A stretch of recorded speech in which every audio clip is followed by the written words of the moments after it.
Hello, everyone. Welcome to another live stream. I seem to be on this kick of talking about the story of my life and the sub-stories within it. And I thought this was going to be really quick, but I guess I've been around a while and I've done a few things, so it's taken longer than I expected. Well, so we were last time we ended around 1981. So I was 21-ish years old then. And I had, from the age of about 10 or 11, I had decided when I'm grown up, I'm going to be a physicist. Well, by that point, I kind of was a physicist. I was a faculty person, research faculty person at Caltech, um, and was sort of doing lots of things on the kind of international physics scene and writing lots of physics papers and so on. Well, actually, I had the peak of that activity was probably coming into 1980. By 1981, I had also spent a while working on software development, building this thing called SMP, symbolic manipulation program, which will ultimately be a forerunner of Wolfram language, but that's more to the story before we get to that. Um, the I would say 1981, 1982 were kind of pivotal years in my life, I suppose, because at the time I was doing particle physics, some and quantum field theory and things like that. Some of that, I was building a big computer system. I was starting a company. I was about to start working on complex systems and simple programs and what I'd now call rheology. Um, and I was also kind of learning more about the complicated ways of the world, so to speak. So I think last time, well, I should say a few things about sort of the general atmosphere of what was going on. Caltech had sort of a top theoretical physics operation, and there was a small group. And Dick Feynman, Murray Gell-Mann, they were two sort of star performers. There were a bunch of other. There was a bright young fellow called David Politzer, who I worked with. I think I told some stories about that last time. A number of other people. There was a woman called Glenys Farrar, who was uh, um, sort of young, energetic character.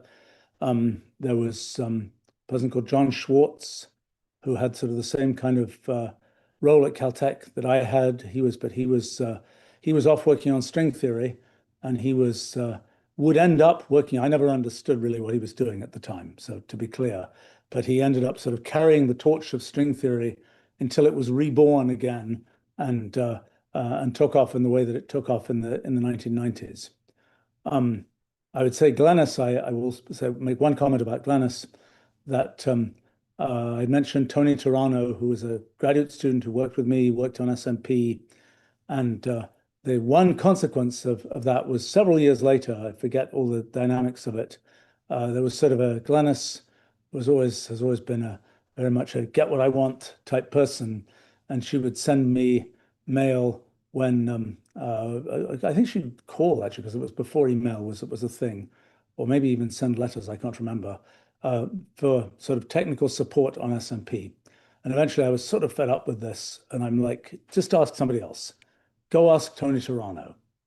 Well, the end of that story is they got married. They've been married for decades now, and sort of everybody lived happily ever after. But that was one of those consequences of a tech support call, so to speak. Um, the uh, in terms of other um, so as I say, I was doing multiple things at that time. By 1981, by the middle of 1981, I was kind of finishing the first version of SMP. Maybe I should say a few other things about some of the science stuff I was doing. And unfortunately, it's doing history is hard, even one's own history. And when I've done histories of other people, it's always a very complicated thing to get the timeline right. What happened first? What happened next? Which threads were going at the same time? How did everything fit together? I'm not sure I completely know that for myself. So we're going to get, there's a period of a couple of years there where many things happened, but I can't necessarily tell you the order that they happened in. But in any case, I was spending a bunch of time talking to Dick Feynman about all kinds of things. And I would occasionally meet Dick Feynman he always told me he was a little bit bored with academics and he found sort of more colorful characters out and about in the world, more fun to interact with, more stimulating. And so I would meet occasionally some of those more colorful characters.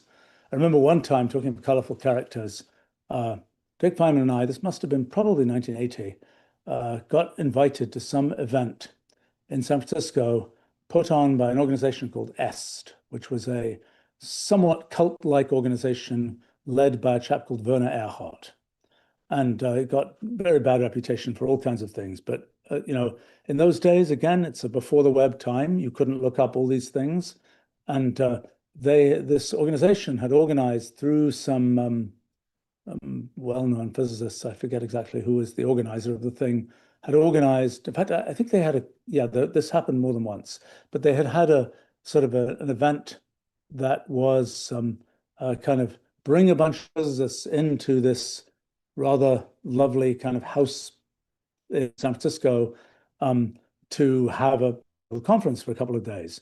It's like, why was this sort of Californian semi-cult-like organization organizing this little physics conference that was just a bunch of physicists?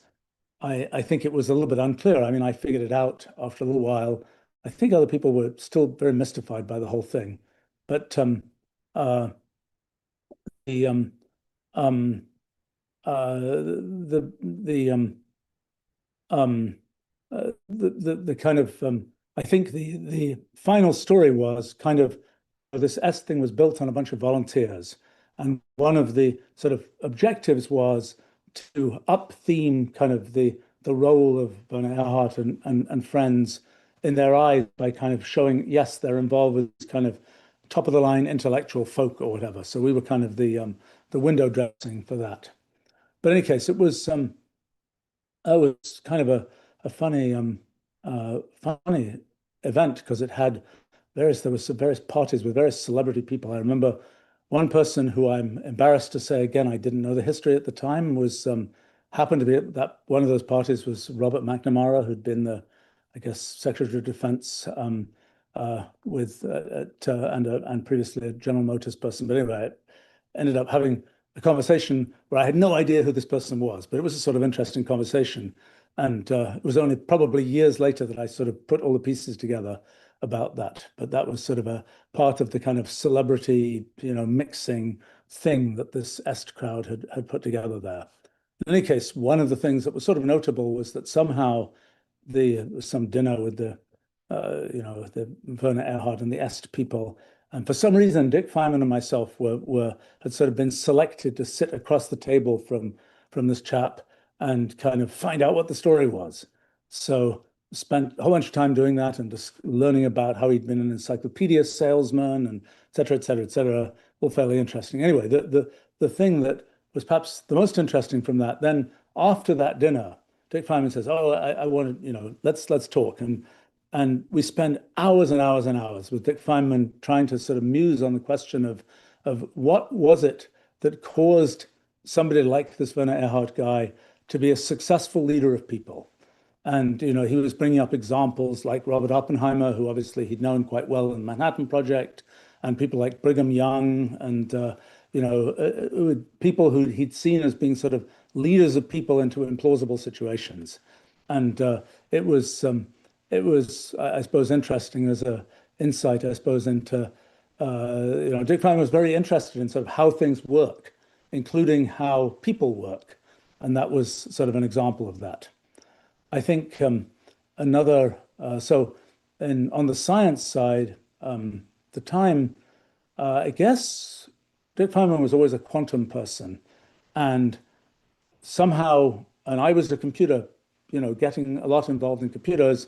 And so we started talking about quantum computers. And this must have been 1981, maybe 1980, I'm not sure. Um, and I remember, a whole bunch of conversations. We were particularly interested in spin chains and using spin chains somehow to do computations. And I remember, for some reason, I have this image of this. Dick Feynman had this big blackboard in his office, and he sort of covered a lot of this blackboard with calculations about spin chains. He also had sections of the blackboard which were sort of previous calculations. This was his kind of state of his mind type thing of, don't erase this previous calculation. But anyway, there was lots of spin chain calculations, and I had meanwhile done some computer calculations solving the Schrodinger equation. Actually, I found some of my code for that again recently. And, I had a bunch of results. Dick Feynman had a bunch of results from doing this kind of manual calculation. And I don't think either of us understood what the heck the other one was talking about. And it was kind of a rather typical interaction in which it's kind of quite, I would say, Dick Feynman was quite aggressive, and about his sort of points of view. He was very much of a classical calculator. I mean, somebody who used kind of 19th century mathematics plus to do all kinds of calculations, which had actually turned out to be what you needed for quantum field theory and Feynman diagrams and all those kinds of things. I mean, I have to say, well, then, so anyway, it was my sort of first exposure to quantum computers, and actually, we worked on quantum computers together again in probably 85, something like that, when we were both consultants at Thinking Machines Corporation. And that was perhaps a deeper interaction with the whole subject, thinking about kind of sort of what was involved in measurement in quantum computers and so on. Maybe I'll tell that story separately. But at the time, well, I mean, I was doing all these things with trying to computerize all sorts of calculations. I remember being at Dick Feynman's house at one point, and he's like, goes to the basement. He's got all these boxes of papers, and he's like pulling out this particular thing. It's like, look, let me give you these calculations that I did in the late 1950s on kind of the general way to compute one loop Feynman diagrams. So I'm like, great, okay, yes, I might be able to make use of this. And he sort of was lending me these papers, but I don't know, he's giving me, I don't know. But anyway, I still have these papers. I found them again recently, and sometime I should put them on the web. It's kind of an interesting description of how to do certain kinds of Feynman integrals, which people, well, have subsequently, that's developed a lot, sort of the mathematical methodology of those kinds of things, and has been borne quite a lot of fruit. I think June of 1981 was the time when sort of the first version of SMP was being released. It was also the time when there was a conference on the physics of computation at MIT that I was supposed to go to, but then I didn't, because it was like, I'm releasing a software product. So it's kind of, again, the story of one's life of this interplay between science and technology. That turned out to be something of an anchor conference in well, and eventually in quantum computing as well. In any case, so the other thing that was happening, as I say, by mid 1981, it was sort of SMP was getting ready to be released. It was clear to me that this thing I built, it needed kind of its own life. It needed its own sort of crew of people working on it. I had sort of it basically needed a company, and so I had gotten involved with some people. I kind of pretty much recruited some group of people to sort of be that company, particularly this graduate student, Chris Cole, and some outside people. And the company was kind of getting launched, as I think I started telling last time. Then sort of a big, messy situation developed about Caltech and intellectual property and so on. Because before I had started any of this, I'd kind of gotten this letter that said, yes, you can do this. We don't have any from the technology transfer office, so to speak. But the whole story of kind of the mess was, well, I can tell the story. It's a little bit of a complicated story. I'm not sure I can remember every element of it. But the story bizarrely had sort of echoes going back to the 1920s. In the 1920s, a chap called Arnold Beckman had been a postdoc at Caltech. And during his time there, he invented the pH meter. And he then, I guess, told Caltech, well, I'm just going to go off and start a company. I own this thing. I'm going off and doing that. Okay, that company became Beckman Instruments, which was a very successful instrumentation company. Um, and by the time I was at Caltech, Arnold Beckman was the chairman of the board there and their biggest donor. Uh, so meanwhile, on another part of campus, not people I knew, got to know later, but not at the time, was a person called Lee Hood, who was, I think, the chairman of the biology department, who had invented a method for gene sequencing. And according to Lee Hood, I don't know, I can't verify this independently. I mean, from what he's told me, he says, a dozen times he tried to interest Arnold Beckman in gene sequencing, and Arnold Beckman wasn't interested. And so Lee Hood went off and started, I think it was Applied Biosystems, a, a gene sequencing company.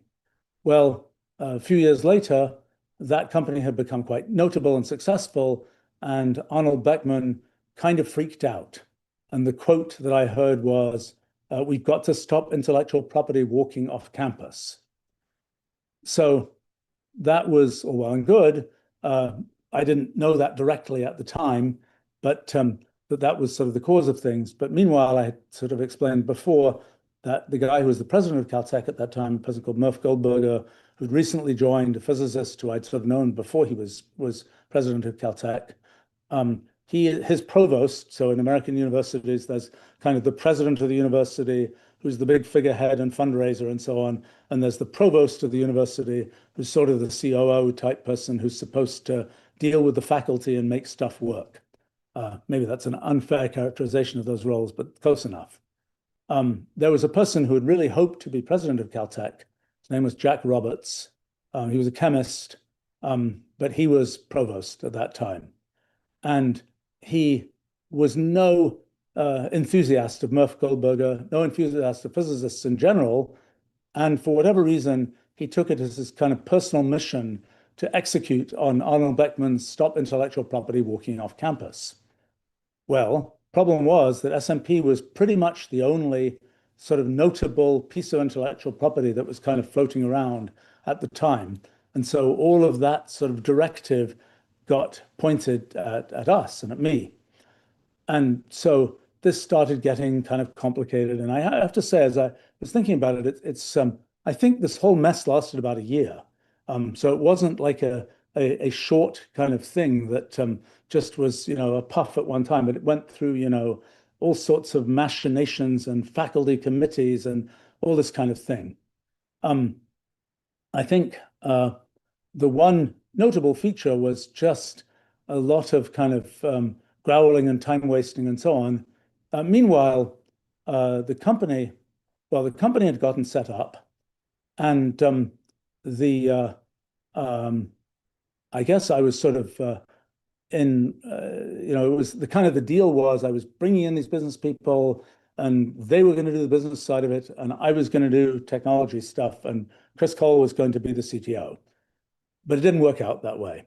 And in a story of my life kind of story, an awful lot of stuff ended up getting dumped on me to do, which, I don't know how much of this I'll tell in the rest of my kind of life story here, but this is a thing that seems to have happened to me an awful lot of times. I get into a situation where people are like, yes, we're going to do this thing. It's going to be great.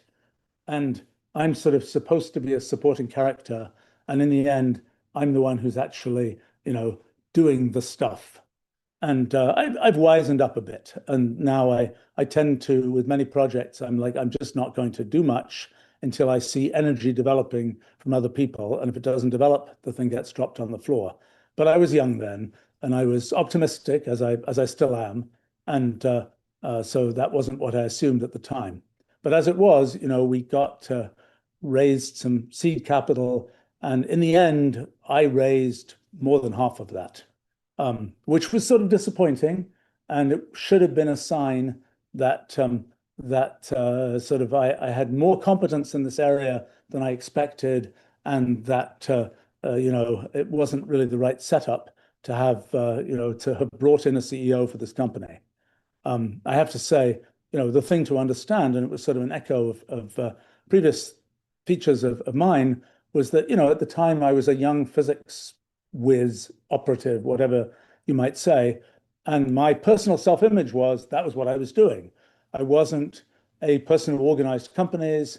Okay, I knew by that point I was a person who could organize technology development, but I didn't really make the leap from that to organizing companies and so on. Now, did I intrinsically know anything about companies? Not really.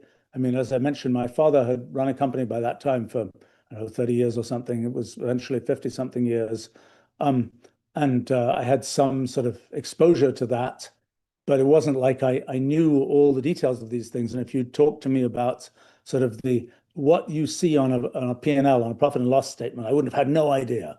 And interestingly enough, because I learned all that stuff in the US, you know, I know all those accounting terms in American, not in British English. When I hear the British English versions, it takes me some effort of translation to get to that.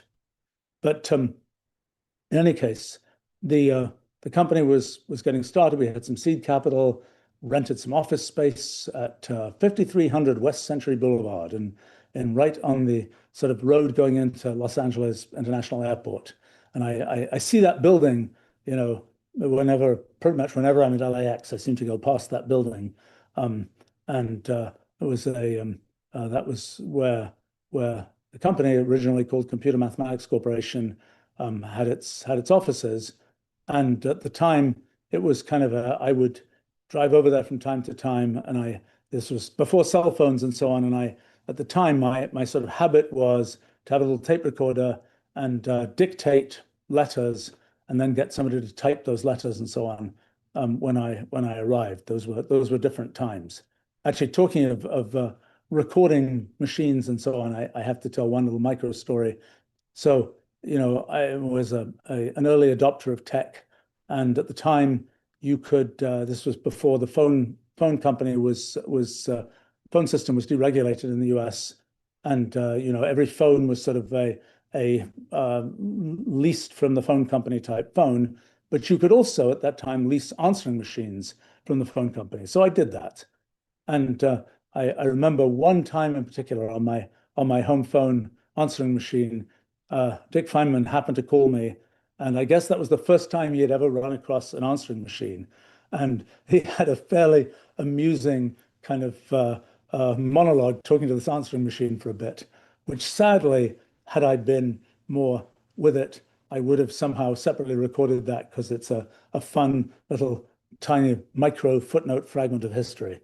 In any case, but so the company was off and running. There was more and more kind of confusion and trouble with Caltech about sort of intellectual property type stuff.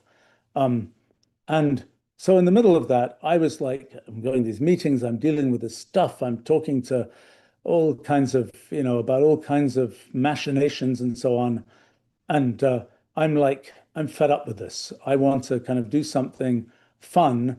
And so what should I do? Well, I was at the time, I was in the quantum field theory, cosmology, all that kind of thing.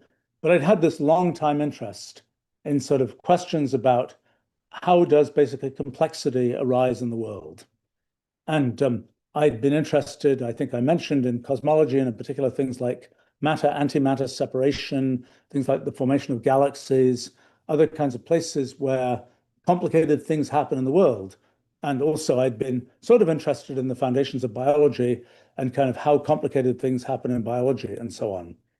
So I thought, well, let me just do something fun. Let me try and study this a bit. Well, there were a number of kind of I said, let me make a model for how this works. So another thing that was sort of a thing people were very interested in at the time, not very many people. I was interested in, a few other people were interested in, was things like snowflake growth. How do you get sort of the complicated patterns of snowflake growth? And so I thought, okay, I'm going to take the things I know from mathematical physics, and I'm going to turn that big cannon in the direction of simple things like snowflakes and figure out how they work. So I tried to do this, didn't really work out. Also, I was doing things in statistical mechanics that were where in statistical mechanics, sort of the big event is the second law of thermodynamics, which I've been interested in for more than 50 years now. Finally wrote a book about recently. But the second law of thermodynamics is all about how things start sort of orderly and become more disorderly. But not everything works that way. Like, look at life. There's, that doesn't have that feature. And there's sort of the question of how can you get sort of self-organizing things in statistical mechanics. And so there've been some work that have been done on that. Actually, some of the more notable work was on reaction diffusion equations. It had actually been done by Alan Turing, although he was not sort of credited with that at that time. It's a chap called Ilya Prigogine, who was much more credited with having sort of brought in these kinds of things. Not a well-known subject, but a sort of a corner kind of subject. Actually, I'm remembering now another piece of the story in I guess the spring of 1981. I think it must have been at that time. Yeah, I was taught some graduate class at Caltech. It wasn't really my gig. To my job sort of wasn't you have to teach stuff, but I guess I somehow had ended up agreeing to do this. It was sort of a topics in theoretical physics class, so it was like talk about anything you want. And I was talking about statistical mechanics, and actually I recently found my sort of lecture notes about that. And I was talking about kind of the foundations of the second law of thermodynamics. Then I was talking about kind of the relationship of computation to kind of things like the second law and the role of sort of the relationship of information theory to entropy and so on in statistical mechanics. And these questions about how kind of complicated things get formed even in the light of the second law of thermodynamics. And it's kind of funny because I found my early lecture notes from that. And what I realized is that by the time I'd sort of promised in these early lecture notes, and I'm going to talk about how structures get formed in this way. And I think I eventually did, but what interceded was actually a bunch of discovery that I made about how that actually works. But that was, again, this was all sort of mixed up with the whole intellectual property mess and so on. But the end result was I was interested in things like galaxy formation, self-gravitating gases. Did self-gravitating gases obey the second law of thermodynamics, or was the long-range nature of gravity somehow something that evaded that? I was also interested in things like neural networks. Oh yeah, this is another piece of the whole story and the whole sort of collection of things going on. So 1982, I guess, there was a chap called John Hopfield who was at Caltech at the time, who was writing these papers about neural networks. And I was sort of, oh, this is interesting. Let me go do some computer simulations of this. It was about kind of a simple way to do essentially learning in neural networks. And this was at a time when neural networks nobody was talking about neural networks. They were kind of this, or pretty much nobody was talking about them. They were kind of this thing that had been sort of initiated in the 1940s, kind of killed in the 1960s, and were sort of not really thought about much at the time. I mean, I remember there were a small number of physicists who were working on neural networks. I remember a chap called Gordon Shore at UC Irvine, I think, who for some reason I must have given a talk there or something and had a long conversation about neural nets with him. But anyway, I sort of was interested in neural nets, and I was kind of reading things about them, and I read the old papers about them from the 40s and the 60s and so on, and had tried simulating them. I never could quite get John Hopfield's network to do the things he said it did. But people thought what he did was interesting, and I guess he got a Nobel Prize for neural nets last year or something like that. So somehow that was certainly an important instigating feature of kind of what became kind of the rebirth of neural nets, with a bunch of other friends of mine involved who we might talk about later, back in the early 1980s.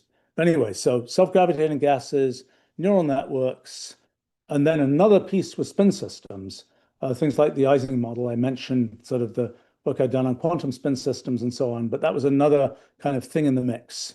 And the question is sort of what is in common between those things? You're trying to explain in your neural nets, they do complicated things. Self-gravitating gases, they do complicated things. Spin networks, they do sort of statistical kinds of things. So I ended up sort of trying to come up with what would be the absolutely minimal model of uh, um, of kind of all these things.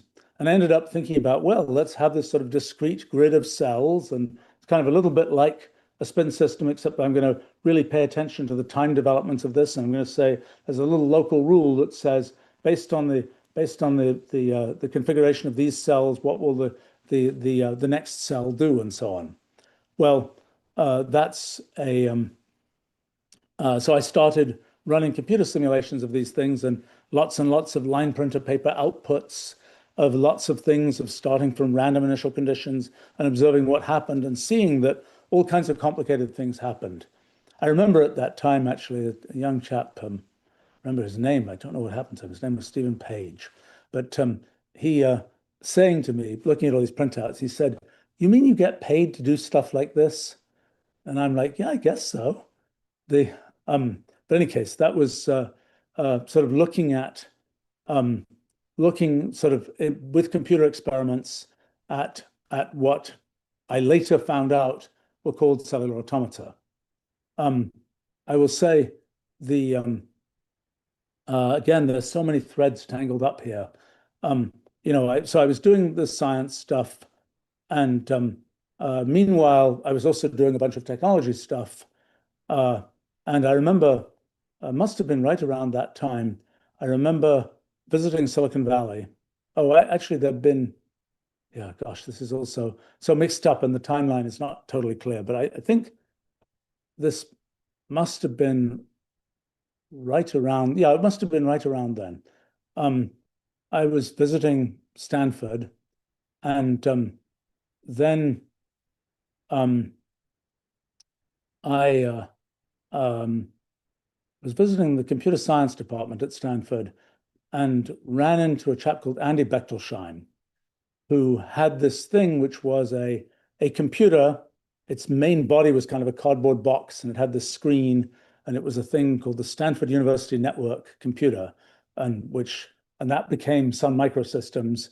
That was sort of the birth of that. Now, actually, one thing that was notable at the time, yeah, this must have been 81, was one of the issues with SMP was that you could run it on big computers that cost $250,000, but you couldn't really run it on smaller computers.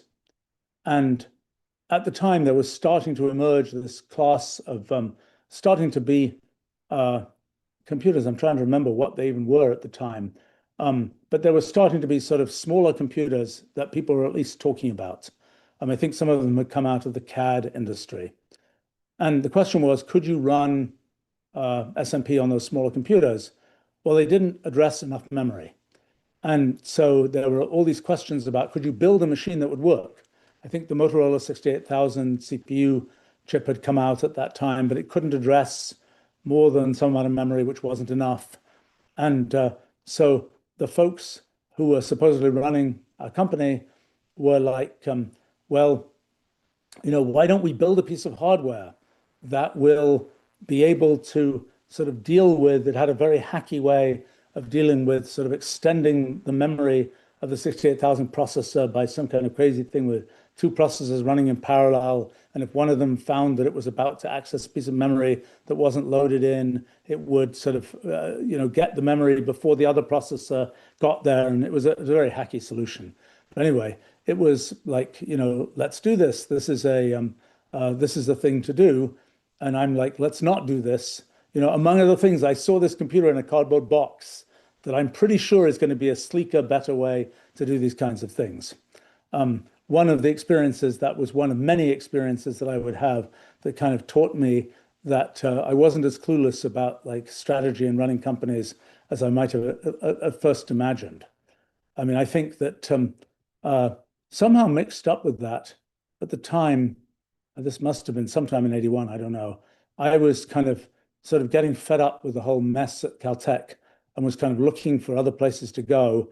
And I'd sort of decided Stanford was a nice, had a lovely campus. I liked the countryside, and this would be an interesting place to go. And I guess at the time, the physics department at Stanford wasn't so big, but the Stanford Linear Accelerator Center, which was sort of connected was much bigger and did a bunch of particle physics. And I guess I must have visited there a couple of times. Yeah, I remember at least one time. And they were, saying, "Hey, come work here," type thing. And then it was sort of well, maybe I should go there with a joint thing in the computer science department at Stanford. And I remember one time visiting the computer science department, having lunch there with the various faculty members. And one of the most notable things was there was this white-haired chap who was, went around the room kind of introducing people, introducing themselves. And this person introduced himself as rather unhelpfully as John Smith. Well, of course, this was, as I said, a time before the web, and I couldn't have prepped for what's the list of people in the department in computer science at Stanford. That wasn't a particularly easy thing. I'm sure there was a bulletin board up with all those names, but you'd have to memorize them and so on. I certainly didn't do that. So who was John Smith? Well, actually, that was John McCarthy, the inventor of Lisp and sort of inventor of the term artificial intelligence, actually.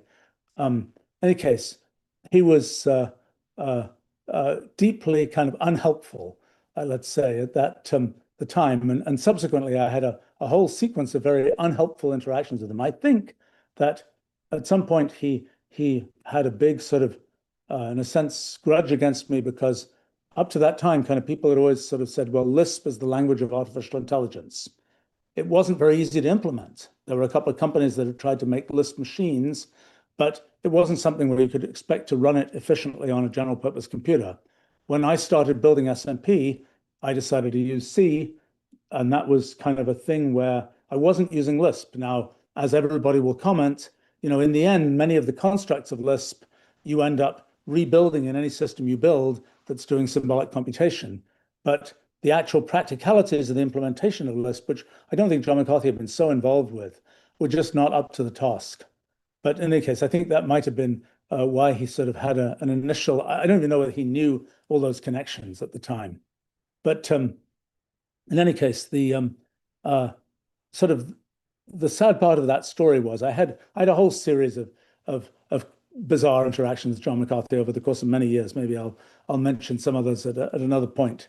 I mean, I think he, but a couple of years ago, I was writing an obituary of a person called Ed Fredkin, who will show up in the story actually shortly, who had told me, and I guess I found some other things that Ed had said about John McCarthy and about his interaction with John McCarthy. Apparently, when he first met John McCarthy sometime in the 1950s, John McCarthy was extremely difficult and unhelpful and kind of a jerk. But Ed Fredkin had persisted, and John McCarthy and Ed Fredkin became lifelong friends. And so I felt really, really silly for the fact that I didn't persist. I just thought, this person's a jerk, I'm not going to deal with them. What was a mistake? I'm sure I would have had an interesting interaction with John McCarthy had that not originally happened. So anyway, we're the kind of, well, 1981, I think the fall of 1981, I spent a bunch of time at the Institute for Advanced Study in Princeton. And I remember reading through a bunch of von Neumann's stuff when I was there.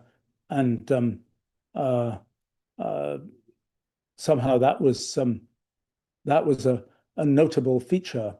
Now, somehow, yeah, by 1982, what was happening in 1982? I think this whole sort of intellectual property mess was flapping around. I was also trying to get the things with SMP and the company kind of working well. I guess we'd raised some venture capital money at the time. Or in those days, all venture capital was in New York.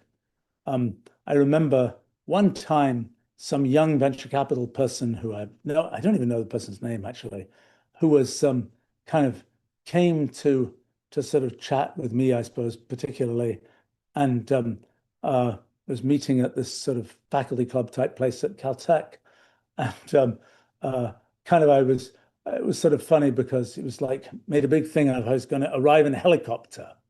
Okay, that's fine. except that the helicopter got lost and went to the wrong place. So, it was like if he'd just driven there, he would have been there much before. But I don't remember whether I don't think that was connected to any firm that we actually ended up raising money from. But back in the day, I think there was a chap called Alan Patrikoff, and there was another outfit called Venrock. These were two of the venture capital firms. At the time, the big push with those venture capital firms was, this is 1982, it was, you know what you guys should be doing? You guys should be doing AI. At the time, AI meant expert systems. It meant kind of trying to encode the expertise of people in rules that computers could use. It was way too early, didn't work well. Meanwhile, the chap who I sort of installed as CEO, Alex Jacobson, had sort of been spinning up this sort of AI-ish thing that he called Systems Cognition Corporation, whatever that necessarily meant. And he sort of found some technical people. Lead person was a chap called Chuck Williams, who had been sort of nosing around in this expert systems space and so on. I was, I think, so the end of all of this was that under sort of pressure for these venture capitalists, it sort of we merged together this systems cognition thing with Computer Mathematics Corporation, and the resulting object, this is 1982, was called Inference Corporation, which was certainly a thing that today that might be a cool name. At that time, it was not a great name. I have to say its logo was the word inference with the letters getting further and further apart. And it always looked as if, and it was up on this building in near LAX. And it always looked to me like, letters had fallen off the building. And I think that was perhaps, not too far off the story of the company in the end. I mean, the company in the end, to sort of mid-1990s, eventually went public and a rather undistinguished IPO. That's much later in the story. In any case,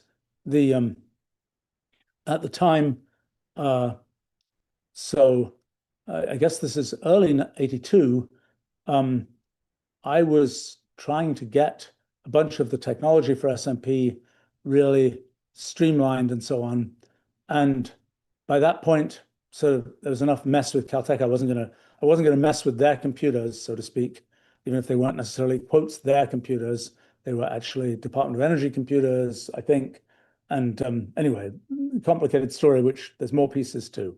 But in any case, the thing that then 1982, there was a friend of mine who I didn't mention before, who'd been a graduate student in Oxford in physics, a chap called Tim Robinson. Tim Robinson had kind of left being a physics graduate student, and he was kind of an electronics enthusiast and sort of circuit designer, and ended up going to work for a company called Research Machines. It was kind of a and then he had Research Machines was eventually a company that they was making a bunch of machines that originally were for data taking. In fact, person who became Tim Robinson's kind of partner, and it's a chap called Dave Small, who'd been involved in evoked potential studies and things where you're measuring a bunch of neural signals and so on. In any case, Research Machines was a company that was by that point doing rather well and selling, I think, particularly to schools at that point.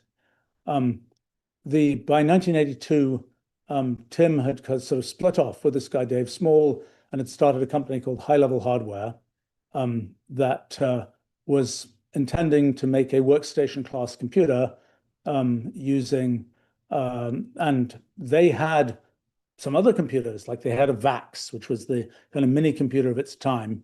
And it was sitting in a nice little building in Oxford in England.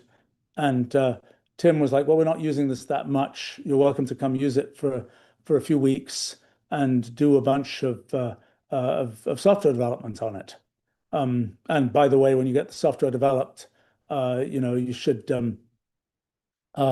make it run on the high-level hardware workstation.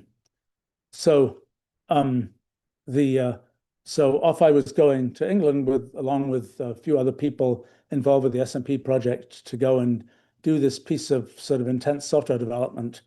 But on the way, there was a conference that I was going to, which was on a place called Mosquito Island in the British Virgin Islands.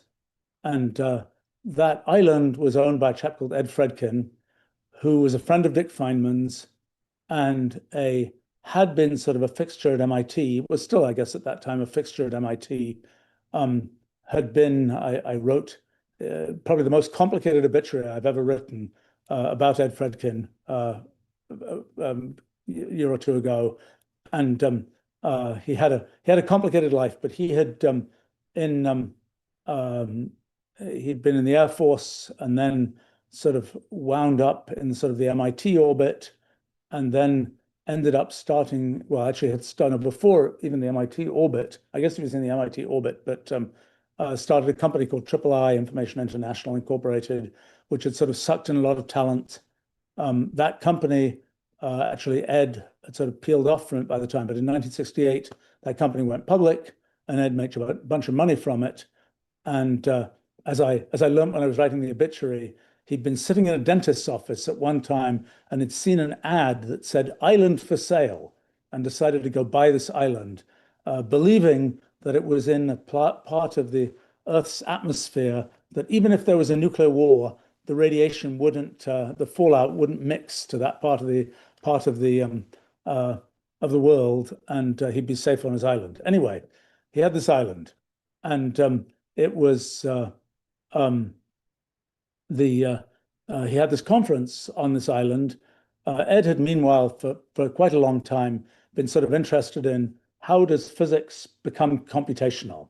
I mean, Ed wasn't that sophisticated about physics. I don't think he ever learned calculus, which was a blocker for many kinds of things. But he had interacted a bunch with Dick Feynman, who found Ed really entertaining, and Ed was entertaining. And Ed was, full of ideas.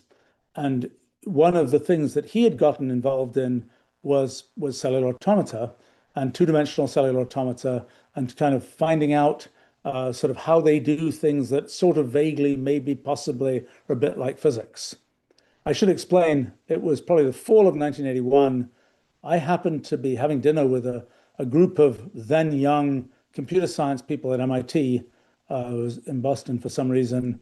And I was telling them about all these things that I was studying about these simple programs and what they did and so on. And they were like, there's those things are called cellular automata. And there's this person called Ed Fredkin who works on those things, although most people at MIT believe that they're all silly. And Ed would say many times that everybody had told him right around that time, right around 1981, maybe a little bit earlier than that, had told him cellular automata are dead. There's nothing interesting to study about them, which turned out not to be the case. But in any case, I think it was January of 1982, there I was going to Ed's island, and Ed's wife, Joyce, has always given me a hard time for the fact that I was, I was definitely not the I'm going on a beach vacation kind of character, and showed up on the island with quite inappropriate, quite unsuitable kind of clothing and general everything. But in any case, it was an interesting collection of people. I first met Greg Chaitin there, Charles Bennett, a chap called Ken Wilson, who was a well-known physicist. I think was Gerhard at Hooft there? No, I don't think he was, but I'd met Gerhard at Hooft, several years earlier, actually, when I was still in Oxford at some conference. But then there's a chap called Rolf Landauer, who was a big person in kind of the idea of reversibility and in computing and so on. Anyway, an interesting collection of people. I guess that was the time when Ed said to me that we should make a deal, and he'd teach me how to run companies if I'd teach him how to do science. That deal was never consummated. In the end, I learnt many years later that the only company that Ed, where it really worked for Ed was Triple I. He had many, many other companies which all didn't do so well. But in any case, the so anyway, that was my introduction to a gaggle of people um, had lots of interactions with subsequently. Also, a chap called Tom Toffoli and a younger person called Norm Margolis, who were building a little cellular automata machine with all kinds of exposed wires and so on, and were very frustrating to me in that I was like, what happens scientifically here? And they were like, no, no, no, you can see there's this cool thing that runs around on the screen, and if we adjust these wires, it will run around differently, type thing. Oh, Ed on that island had another thing. He had at that time, one of the early workstation computers was made by a company called Three Rivers Corporation, which Ed was, I think, at that point the CEO of, and it was a spin out of Carnegie Mellon. And Ed had one of those workstation computers on the island and running cellular automata. And he actually gave me this floppy disk, this big 8.5-inch floppy disk, which when I was writing that obituary for Ed, I pulled out of my archive and with considerable effort. Well, actually, we never read precisely what was on that disk, but I had a printout of at least some of it. So I think it was a Pascal program for cellular automata. Anyway, the so well, 1982, I think, was a time when I was really working hard on cellular automata and writing sort of my first paper on the subject. And meanwhile, sort of doing all kinds of complicated battle with Caltech and this whole intellectual property thing. And in the middle of this whole thing, the computer on which SMP had been developed was paid for by the Department of Energy. And so obviously, I went and said to them, okay, so what do you want to have happen? And that was a time when there'd been some government edict that they really wanted government-funded research to be transitioned to the private sector. So they were like, we want you to do this company. I'm like, okay. So they'd said we don't have any sort of claims to this, but this chap Jack Roberts was the main one making a big nuisance of himself on the whole thing. And I've got a couple of bankers' boxes of papers that come from that time. And all sorts of people tried to untangle the situation. Murray Gell-Mann tried to untangle the situation, unfortunately, rather ineptly. Dick Feynman tried to untangle the situation. He always avoided getting involved in sort of administrative things and always had the personal self-image that he was no good at those things. Somehow eventually he said to me, I guess this must have been later in 1982, he said, those guys are just idiots, just forget it. I mean, it's hopeless. And he was very unimpressed. I think somewhere in the middle of that, when was this? This must have been 81, maybe. Feynman had his sort of first nasty bout with cancer. I mean, I remember visiting him in the hospital at UCLA, and he was saying to me, my surgeon is writing a paper about me. I'm not sure if that's a good thing or not. But anyway, he recovered from that bout, unfortunately. Eventually died from that in 1987 or 88. In any case, so this whole sort of mess was developing with intellectual property. Meanwhile, I was like, okay, I'm going to go somewhere else. And actually, at the time, I'd been about to buy a house in the Pasadena area, and I was sort of carefully trying. At that time, maybe still, there was sort of terrible smog in the afternoons in LA. And I at least had the theory that it always made me feel tired every afternoon. I don't know if that was really the case. Maybe I just ate terrible food for lunch or something. And so I was sort of carefully trying to figure out, could I buy a house that was above the smog line, so to speak? But as it was, I was sort of perfectly happy to be thinking about moving somewhere else. And so I interacted with a whole bunch of places. The one that was, I'm trying to remember all the different places, but oh, Harvard was one of them. I remember that. Um, and I mentioned Stanford, although I think that had been a little bit, that was sort of initiated at least a little bit earlier. Um, and then there was the Institute for Advanced Study, which I had visited and somehow got to know the then director of the place, a chap called Harry Wolf. Well, the Institute is a very small operation. It had been started in the 1930s. It was funded from its original endowment came from department stores, Bamberger's and Macy's, I guess, department stores. Um, the and it had, its first sort of really prominent member was Albert Einstein, and then it accumulated John von Neumann, Kurt Gödel. They didn't treat Kurt Gödel very well. Even when I was visiting there, I remember sort of trying to look at the Gödel papers, and it's like, no, no, no, you can't see those papers, type thing. So the in any case, Harry Wolf. Well, the institute was a pretty small place. It had these sort of but originally it was supposed to be a sort of just a mathematics place. Then it had added a school of natural sciences. Then, with great kind of gnashing of teeth, the previous director had added a school of social sciences. I think it had a history piece as well. Maybe that was part of that at that time. That had been a huge kind of ugly, all academic knives drawn situation with the previous director who had eventually quit. And Harry Wolf had come in and he thought, he wanted to kind of grow, modernize the Institute, and he managed to get some big potential funding to start a school of computational sciences. And so he was talking to me about like, come in and be sort of the anchor person for the School of Computational Sciences. But the other part was, it's like, I'm not going to go to a place where I have another iteration of this intellectual property disaster. I said, any place I'm going to go, the kind of, it has to be sort of agreed in advance that, I'm going to go there and I'm going to do basic science, and that's what you're paying me for. And I have this hobby doing technology, and that's just my thing. And whatever place I'm working for isn't involved with that. Um, the But in any case, but the institute. Well, I remember at different universities, I was for a while kind of a big expert on sort of the intellectual property policies of different universities. I remember actually University of Michigan, that was another place, was sort of trying to recruit me.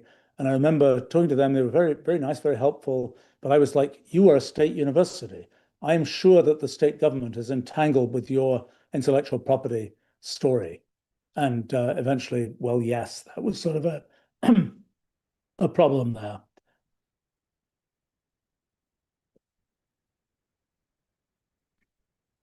I remember that at Harvard, I wound up talking to some lawyer there, and Harvard had had a complicated history, particularly a chap called Wally Gilbert, who was another gene sequencing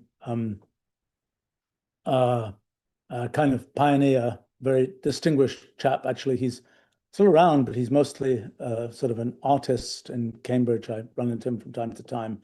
But anyway, he'd been at Harvard and he started a company, and there was a big sort of blow up about it. But in any case, when I'm looking at the bylaws, the sort of rules, whatever it was, faculty handbook bylaws, I don't remember exactly what it was, with this lawyer, and it talks about there was some clause in there about conflict of commitment for faculty members. And I sort of looked up and I said, is that the Wally Gilbert patch? And the person was like, yes. And so it's like, okay, well, so what's written down in this book has no necessary relation to what the university actually ends up doing. So that was not an uptick for that. But in any case, the Institute, Harry Wolf kind of reported this nice line from a chap called Jim Wilkinson, who was then chairman of their board, which was, look, we gave away the computer in the 1950s. How can we ever, feel, how can we ever sort of make a claim to intellectual property in the future. That was sort of we cooked our goose on giving away the computer. So I duly got some nice letter from the Institute saying, look, the intellectual property thing isn't an issue. Um, Meanwhile, I guess things at Caltech and the whole intellectual property thing had sort of been resolved. It got fairly notable. It got in the newspapers. It got kind of, oh, that's right. The other thing that had happened was they had changed their bylaws to sort of carve out computer software as being a different category from other copyrightable works. And I remember telling, well, particularly Murph Goldberger, I said, look, if you make this change, you're going to have all kinds of trouble hiring computer science faculty. And, among other reasons, it's not going to do you much good in my case because it's kind of retroactive and that doesn't really work. But even going forward, this is sort of a mistake. Many, many years later, I was visiting Caltech and talking to the then chairman of the computer science department and relating this story. And it's like, oh, yes, that left a scar that lasted for more than a decade on because another thing to say is by the time this whole situation had kind of conflagrated, it became fairly well known and was sort of known to people who were being recruited for things like computer science positions. So anyway, but everything sort of got worked out. And it got worked out to the point where sort of Caltech agreed that whatever rights they might have, which wasn't clear they had, they would license those for $1 to the company. Okay, fine. Who cares? But then Jack Roberts had this other bright idea. I remember this meeting with him in which he said, well, the problem is that if the university does this licensing deal with the company and you're a faculty member at the university, that creates a conflict of interest. He thought he had it. He thought that was, his killer thing. I said, okay, well, then it's real simple. I quit. And I remember walking from that meeting over to the administration building at Caltech and saying, going into their sort of HR, it wasn't called HR in those days, I forget what it was, personnel or something like that, and saying, okay, I'm quitting. What do I have to do? How much notice do I have to give? And they were like, we don't really know. This is not something that's really happened before. Anyway, so I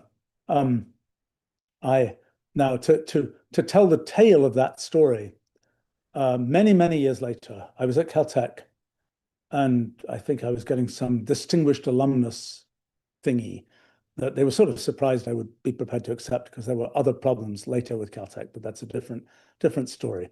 And who should I run into but the then 95-year-old Jack Roberts? And who I was like, okay, so tell me what was actually going on in this whole story.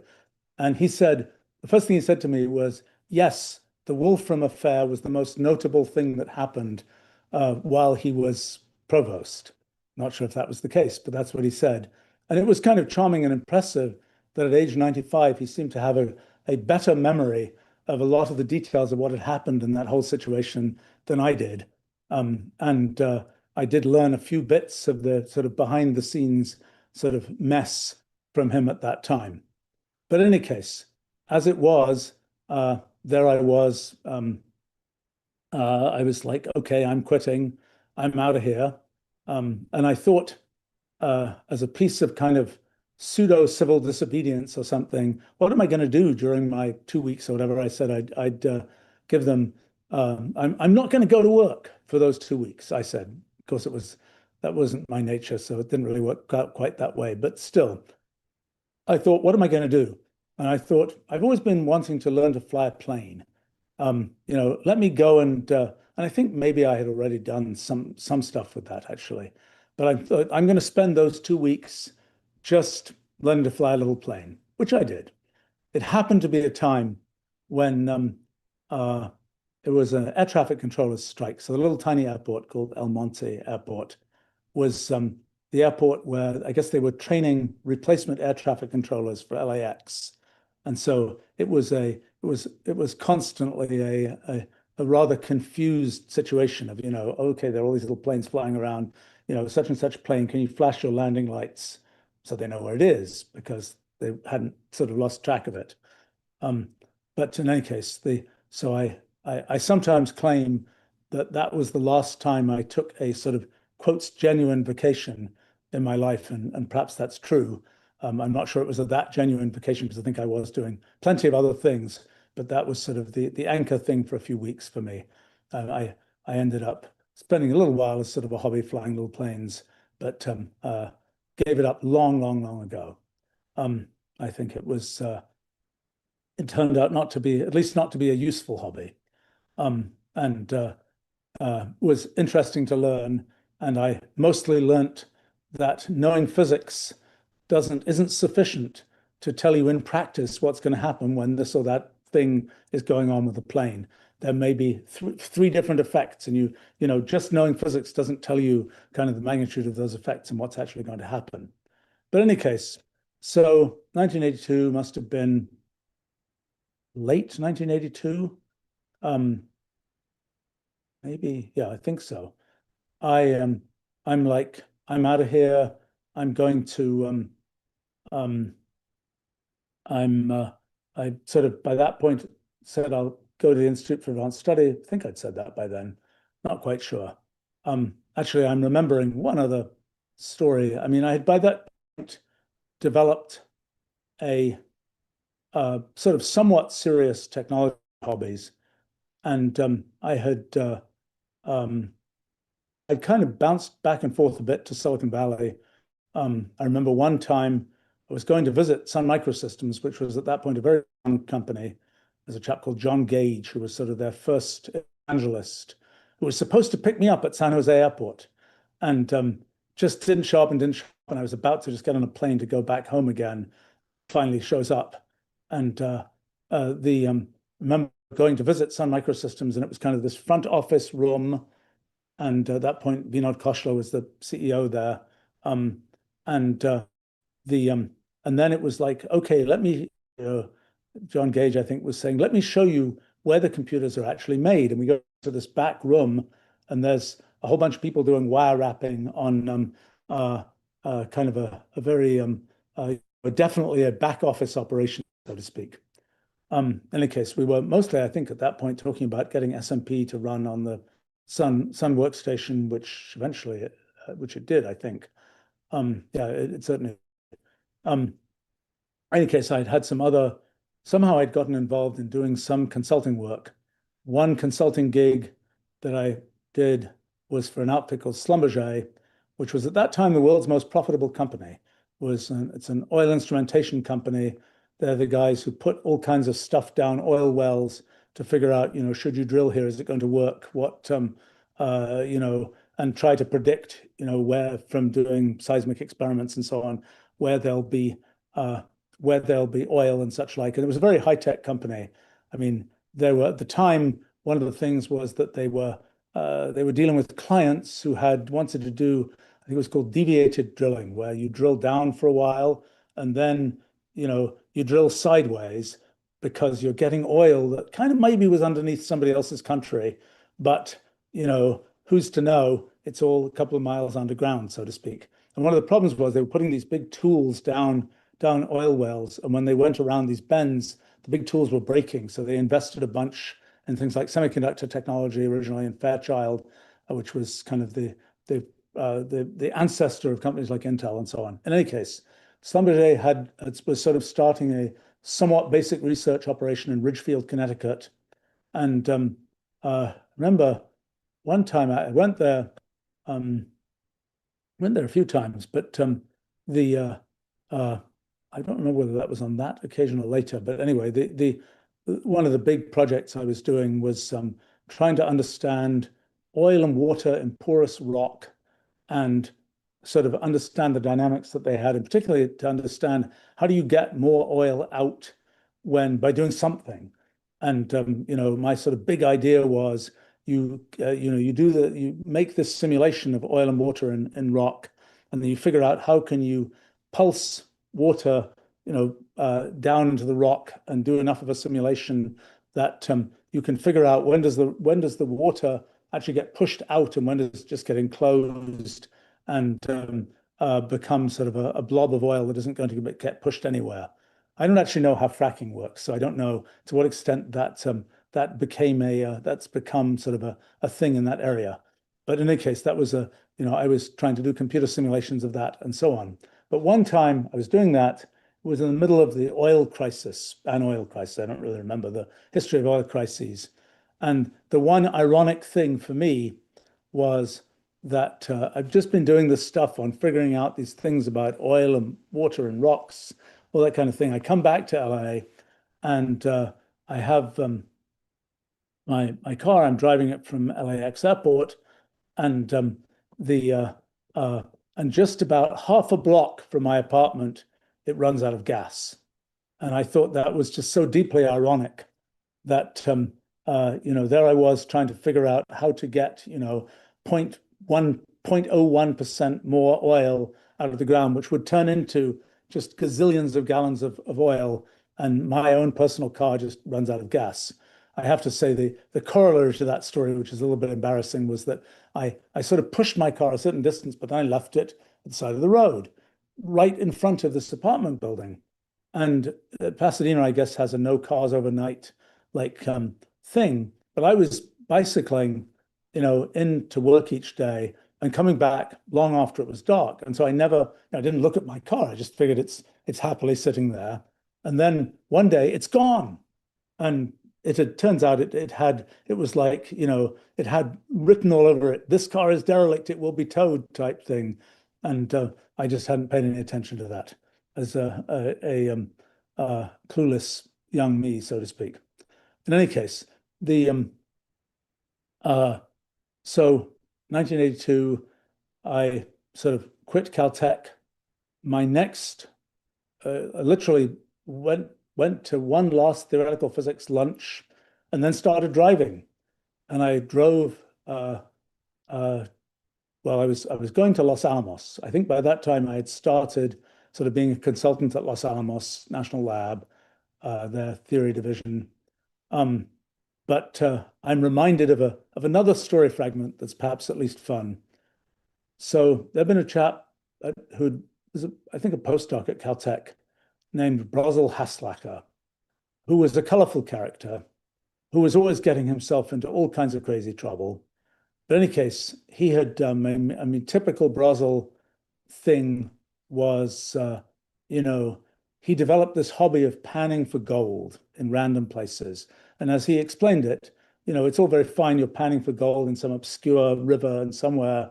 And as soon as anybody finds anything, people with machine guns show up and it's all a complicated scene. But anyway, he got himself into many of those kinds of settings. But in 1982, he had decided to start a company with the name of it's called QED for quantum encryption devices.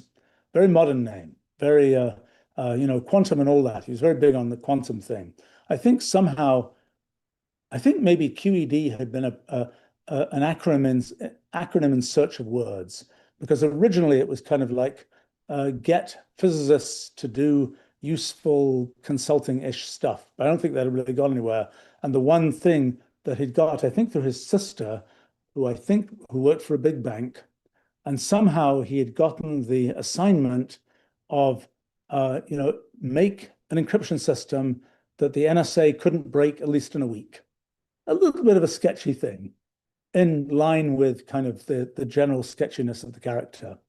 But anyway, he had this outfit called QED that he was trying to sort of get me involved with and so on. And he had he'd found this chap who had some supposedly secure encryption thing. It was all a bit sketchy. But anyway, the person who was supposed to be kind of the business brains behind this company that Brosel was trying to put together was a chap who had been was a co-founder of AOL, America Online, which was sort of this first big, very successful dial-up online experience that led to many things like AOL Messenger, which had a complicated life, and lots of other things. In any case, I was supposed to on this drive, the first person I was going to visit was this guy who'd been the co-founder of AOL and who was supposed to be the business brains behind Brazel's company. But, at the time, it turned out he was a very minimalist chicken farmer in the outskirts of Tucson, as I discovered when I showed up there. And it's like, Brazel, this is an unconvincing, if this is the business brains of the operation, AOL is a huge company and its co-founder has ended up as a very minimal chicken farmer. This might not be the right profile to be the business brains for this operation. In any case, I should mention another character in the mix who ended up connecting with Brazel a bit later was a young fellow called Tsutomu Shimomura. Tsutomu had been an undergraduate at Caltech, well, sort of. I mean, I think he'd sort of dropped in and out quite a bit.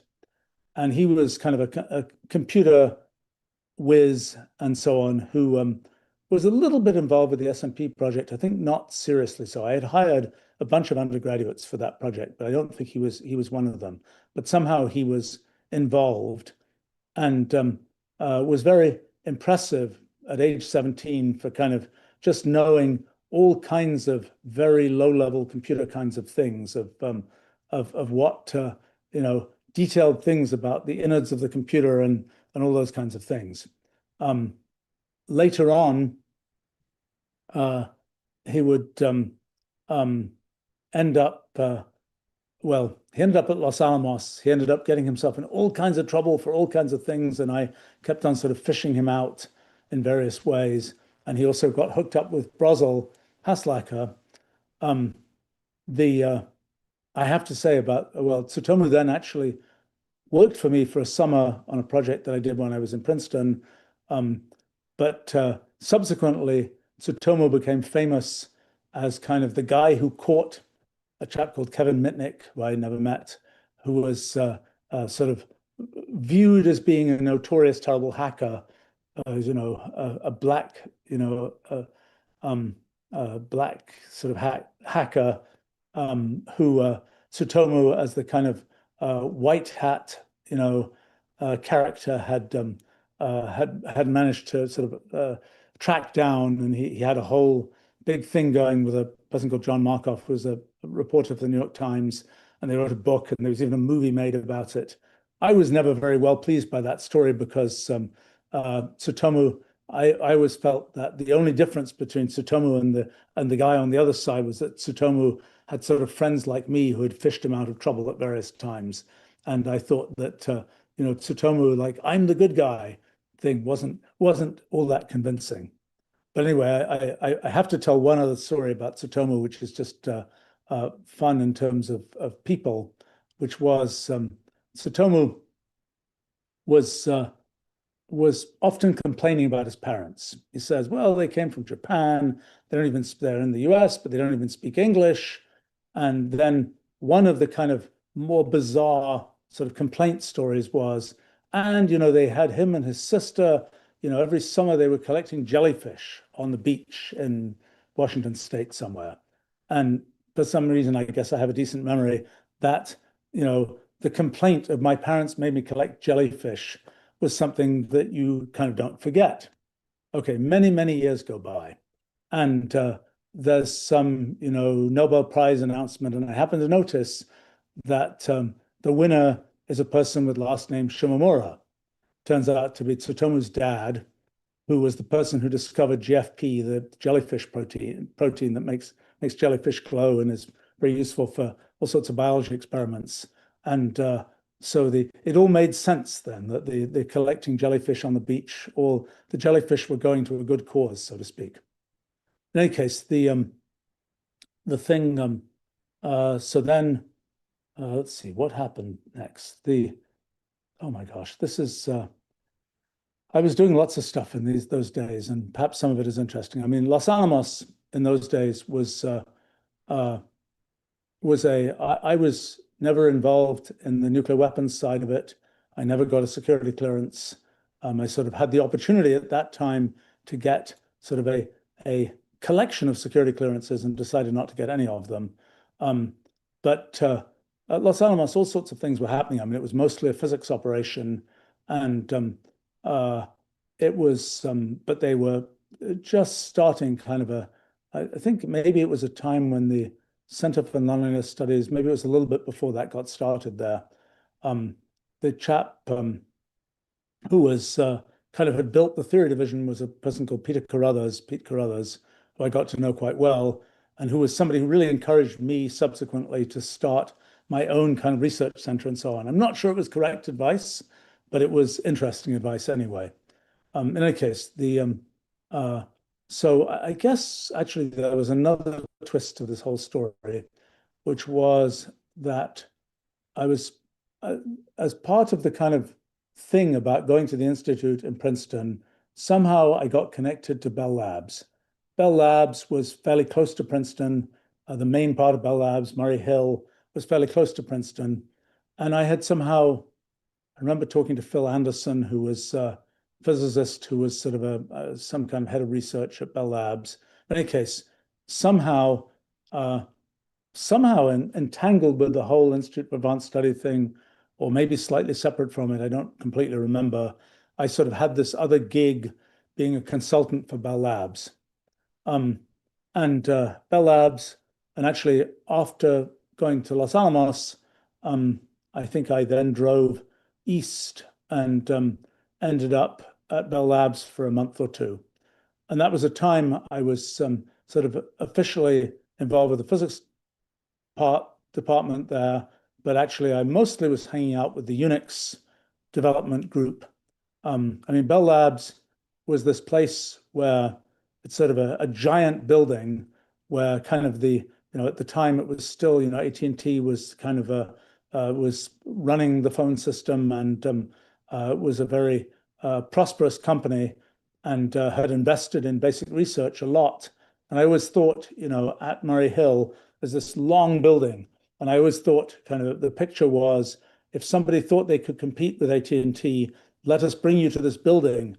And then there's a corridor, a third of a mile long. There's researchers as far as the eye can see, so to speak. This is, we have that tied up type thing. But anyway, I thought it was a very well-run organization that had a very good dynamic in kind of promoting people from sort of the pure research thing to the kind of um, to management and so on. Actually, I remember maybe before I was there, maybe giving a talk at Bell Labs, might have been, oh, I don't know, maybe it was the fall of 82 or something. And it was one of those notable talks because I was talking about cellular automata and all these things I'd discovered by computer experiments. And I just had this thing about, the period of this particular cycle goes like 2 to the n over 2 or something, blah, blah, blah. And then somebody puts up their hand at the back and says, have you looked at the case n equals 73? And it's one of those things that you don't kind of expect to have happen. And I was like, no, I haven't. I didn't manage to get that far. And then, of course, afterwards, it's like, okay, who are you? Why did you talk about the case n equals 73? I think it was 73. Turned out it was a chap called Andrew Odlyzko, who's a number theorist, who I got to know quite well and who subsequently ended up running the math department at Bell Labs.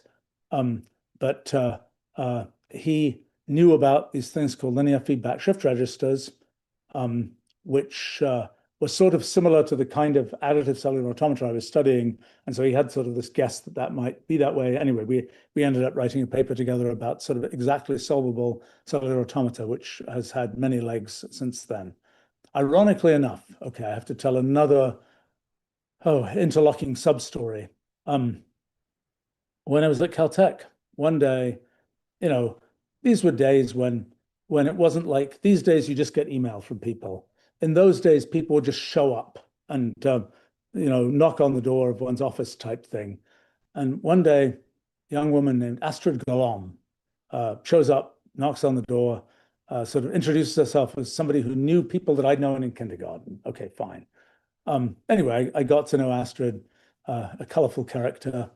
But it turned out I've actually known her younger sister, Beatrice, for many, many years, much more so than Astrid at this point. Beatrice is a medical researcher of some distinction. But in any case, the the kind of the connection here is that their dad, a person called Sol Golom, was the person who was sort of the big guy in linear feedback shift registers, and was a person I'd actually met through the Golom sisters multiple times. But I absolutely did not make that connection when Andrew about cellular automata, or when Andrew Odlyzko, the kind of made that comment. I sort of didn't know that that connection. That only became clear later. Actually, Sol Golom had worked on things that were strangely similar to some of the things that I worked on, but I'd never had that conversation with him at that time. Just one of those kind of small world things that happen. I'll say a few more things maybe about the interactions with the Unix folk at Bell Labs, and then maybe I should stop it. Boy, this is, I think 1981 to 1982 was kind of a somewhat pivotal time for me. So probably there's more to say about that time than there is about most others. But the interacting with the Unix folk, that was Ken Thompson, Dennis Ritchie, Brian Kernighan, Joe Condon, a bunch of other people. And it was a lot of energy there. Peter Weinberger, I think, was another person. And all these people became, like, I think, the orc utility is Aho, Weinberger, and Kernighan, I think. And, these characters all sort of became known characters. But at the time, there was, they were just people hanging out there. I remember having dinner several times with Ken Thompson, Dennis Ritchie. I think they were both sort of single guys who were sort of hanging out. And they were very, SMP was sort of a thing that I was talking about a bunch then, and they were sort of pleased that it was written in C, and they were very big on the fact that it had short command names, because that was kind of like Unix. That turned out, as I mentioned before, was sort of a disaster for SMP, but it was very Unix-like, so to speak. I think at the time, I mean, I guess Rob Pike, who'd been a student at Caltech, was by that point at Bell Labs, I think, he was doing this thing called the Blit terminal, which was a kind of a bitmap terminal where kind of the concept was it would be kind of a thin client terminal where just the bitmap display was happening on the terminal, but then it was using those phone lines that AT&T wanted to have used, sending data back and forth to sort of a central computer. Actually, I remember having dinner with Rob Pike and Bill Joy. Must have been right around that time, maybe a little bit later. I'm not sure. Rob Pike was pushing this Blit terminal idea of, thin terminal, just the display, and the computation is done, as we would say these days, in the cloud. And Bill Joy was like, no, no, no, have all the computation done locally. Bill Joy had been a Unix person at Berkeley and was at that point the sort of software founder of Sun Microsystems. And I have to say, in that conversation, Rob made a much better case for his side. As it later turned out, Sun Microsystems succeeded. The Blit terminal, through a certain amount of big company, can't really deal with innovation like that. Western Electric, kind of, which was the sort of licensing arm of AT&T, kind of dropped the ball and it never really went anywhere. But there's another thing that was going on at the time. I remember also, I think it was Joe Condon, I think had been the inventor of touch tones, and was very proud of the fact that he had this computer and thing, and somehow it was sort of a black hole where you would dial into this thing and you could dial out to kind of any place in the world, sort of hacking the phone system, so to speak, even though these were the people who built the computer elements of the phone system. In any case, yeah, many things I could tell about that time and those characters, but I think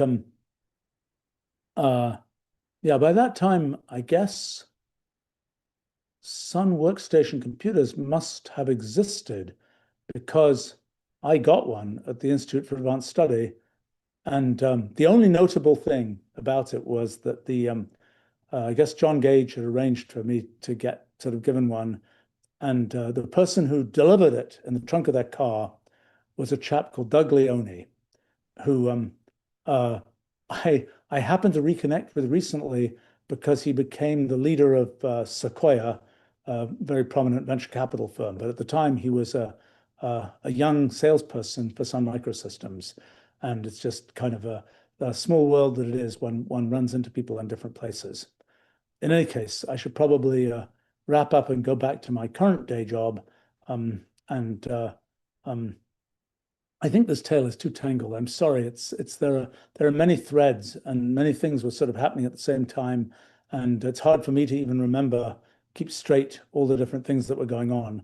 But basically, that was a time when, you know, first company had been launched. SMP as a software system was out and about in the world, getting sold to people. I think our first customer was Hughes Research Labs in Malibu, California, and then lots of others. And then it was, how much did it cost? It cost $20,000, I think, was the commercial price at that time. I think I'm forgetting that now. It was a whole story of how it got sold and what the structure of the company was to make that happen. Maybe I'll tell that another time. But in any case, my sort of first company was launched. My uh, I was sort of tailing off on sort of things that I'd been doing in particle physics and cosmology and so on. I think I had the last tails of that tailing off, but I was really energetically pursuing cellular automata and simple programs and so on. And I think I wrote my first paper about that in April of 1982, I think. That ended up eventually, and I wrote a short version that ended up as the cover paper on Nature magazine. And that was so I was very much launched on doing those kinds of things. And I guess yeah, I guess at the time when I was visiting Bell Labs, a bunch of that time I was working with Andrew Odlyzko and a person who'd been a graduate student at Caltech named Olivier Martin on what a paper we call Algebraic Properties of Cellular Automata. Um, anyway, that's so kind of the next chapter was mostly I was, SMP was sort of, as far as I was concerned, kind of finished. It was in sort of maintenance development mode. Um, there were all kinds of terrible adventures at the company, all kinds of complicated things with venture capitalists uh, and co-founders and so on that weren't necessarily the prettiest things in the world.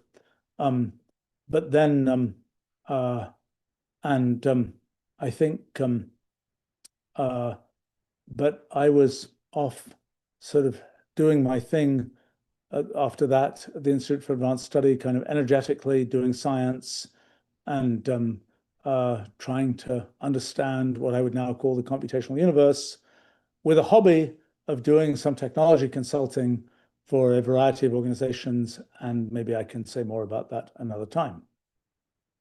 And I guess that's the story.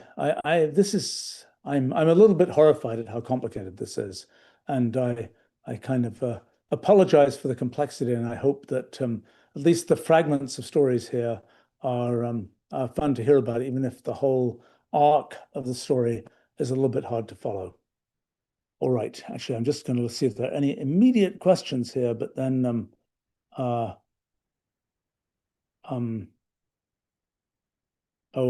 just take just a couple of these because they're fairly quick, I think. Harry asks, how did you typeset statistical mechanics of cellular automata? That was my first paper. That was done in TROF, the Unix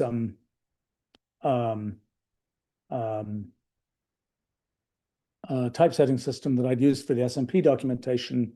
And it was the pictures of cellular automata were all stars and spaces and things printed out on a line printer, cut up by me from sheets of paper, photocopied to make them smaller, put on with Scotch tape, and then photocopied again to give them sort of their final form. That paper was it was published in Reviews of Modern Physics, actually through the efforts of a chap called David Pines, who might reappear in this story. Um, the um, and That paper was the first paper that had been delivered to, that was a journal published by the American Physical Society, the first paper that had been delivered to one of their journals in computer readable form. It was a bit of a mess dealing with that and interacting with their people who were doing um, the typesetting of it. Um, let's see. Oh, Elsie is asking stories of early interactions with prominent early users of SMP and Mathematica. Well, those are two very different things, separated by half a decade or more. Um, with with SMP, my gosh, we had all kinds of interesting users, but they were definitely, well, yeah, I can tell some of those stories. I know less of those stories than I do of the Mathematica stories, because I would really was kind of like, okay, you people at this company, go off and you do all this stuff with SMP. I'm not uh, I'm not really going to be the frontline person for this. Um, let's see. Uh,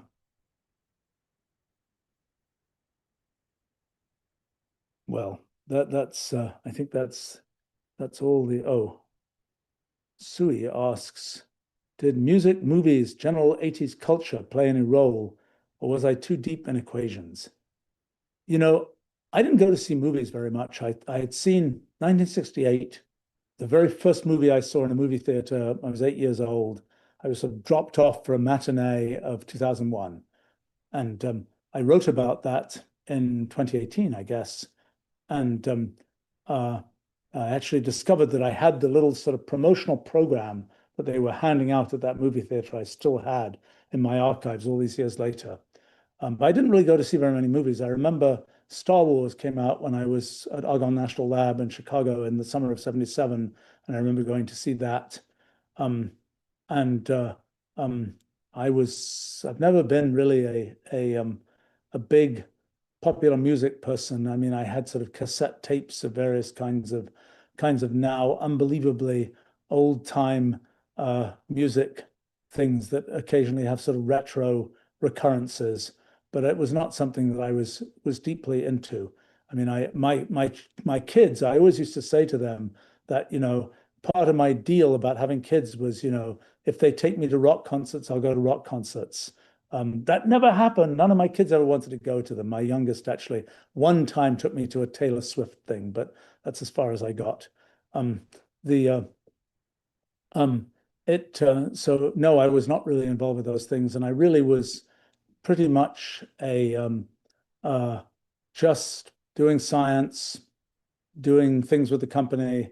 I was not a very I wouldn't say I was I was not a huge social. Well, it's not like I didn't know people. I knew particularly at Caltech, I knew this kind of gaggle of graduate students, um, and mostly in theoretical physics, but a few others, like at that time, Tony Tarano's girlfriend was a woman called Barbara Cooper, who I knew fairly well, who went on to become the first woman physicist to get tenure at Cornell many years later. Unfortunately, she died young of a nasty disease, which maybe she picked up as a result of kind of physics experiments. I don't know.